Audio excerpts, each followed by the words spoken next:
Satu unit bus yang tengah terparkir hangus terbakar di Kota Pematang, Siantar, Sumatera Utara. Diduga kebakaran dipicu adanya percikan api dari bagian belakang mesin bus.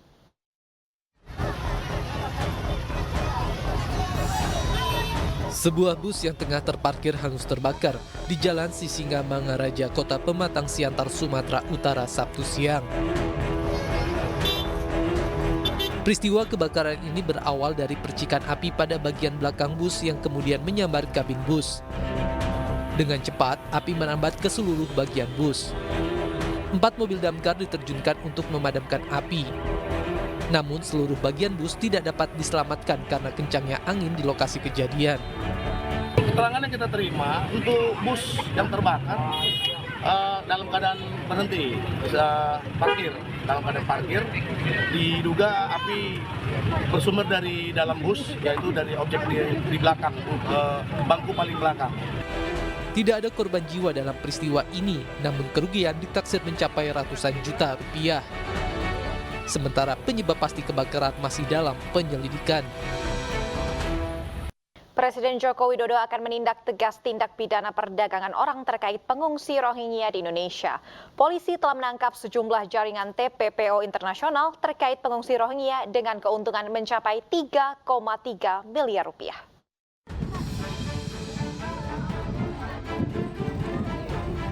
Membludaknya pengungsi Rohingya sejak pertengahan November 2023 di sejumlah pantai di Provinsi Aceh kini menuai polemik.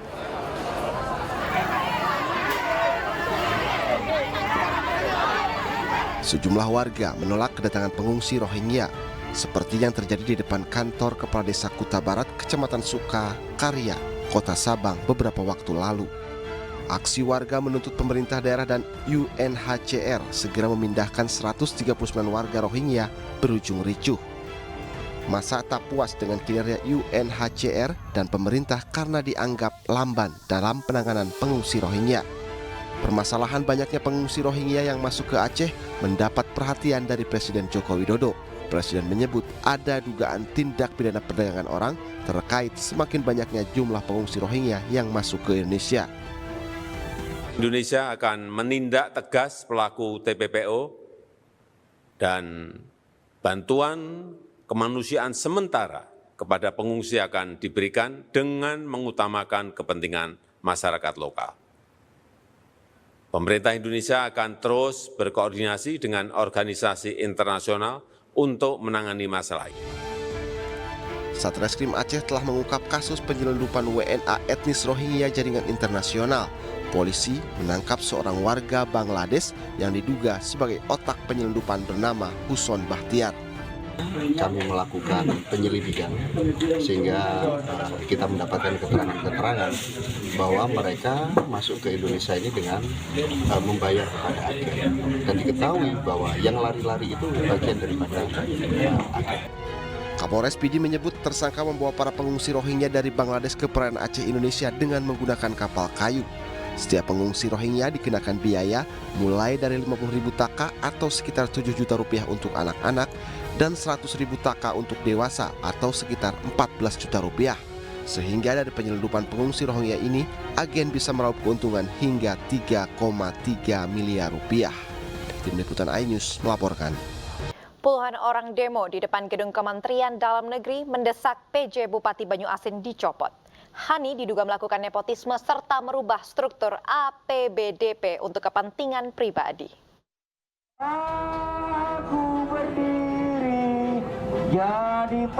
Dalam aksi unjuk rasa di depan gedung Kementerian Dalam Negeri Jumat siang, massa yang menamakan diri Corporation Anti-Corruption Agency dan juga Gerakan Pemuda Masyarakat Banyuasin menuntut Mendagri segera mencopot PJ Bupati Banyuasin Hani S. Rustam.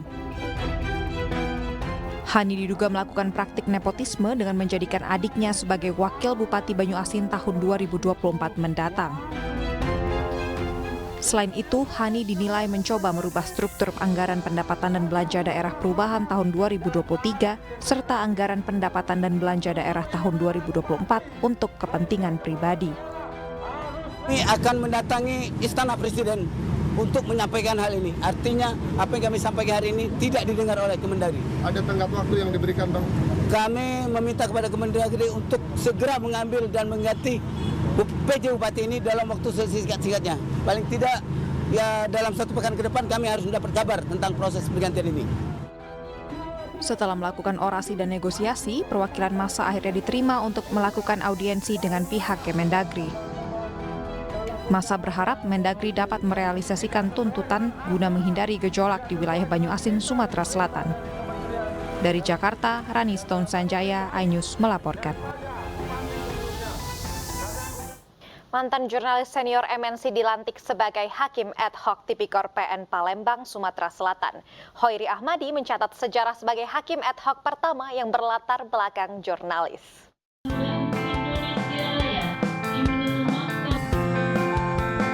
Wakil Ketua Pengadilan Negeri Palembang Fahmiron melantik Hoiri Ahmadi menjadi Hakim Ad Hoc Tipikor PN Palembang kelas 1A khusus Sumatera Selatan. Diketahui Hoiri Ahmadi adalah salah satu jurnalis senior di MNC Media Jakarta. Dalam acara pelantikan dihadiri semua hakim, panitera, dan jajaran pegawai pengadilan negeri kelas 1A khusus Palembang. Usai pelantikan Wakil Ketua PN Palembang kelas 1A khusus, Fahmiron mengatakan dengan bergabungnya Hoiri di PN Palembang, ia yakin dan percaya akan meningkatkan integritas serta kualitas putusan nanti. Dan percaya akan meningkatkan integritas dan kualitas putusan nanti. Karena beliau mungkin dari insan pers, banyak ilmu pengetahuannya di luar, sehingga apa-apa yang dia dapat di lapangan selama ini, karena labornya hukum itu adalah masyarakat. Orang pers selama ini sudah bergabung dengan masyarakat, sudah mencari ilmu di tengah-tengah masyarakat, tinggal dia menuangkan. Hoiri Ahmadi mengucapkan puji syukur atas pelantikan dirinya sebagai Hakim Ad Hoc Tipikor di Pengadilan Negeri Kelas 1A khusus Palembang ini. Dari Palembang, Sumatera Selatan, Guntur, iNews melaporkan.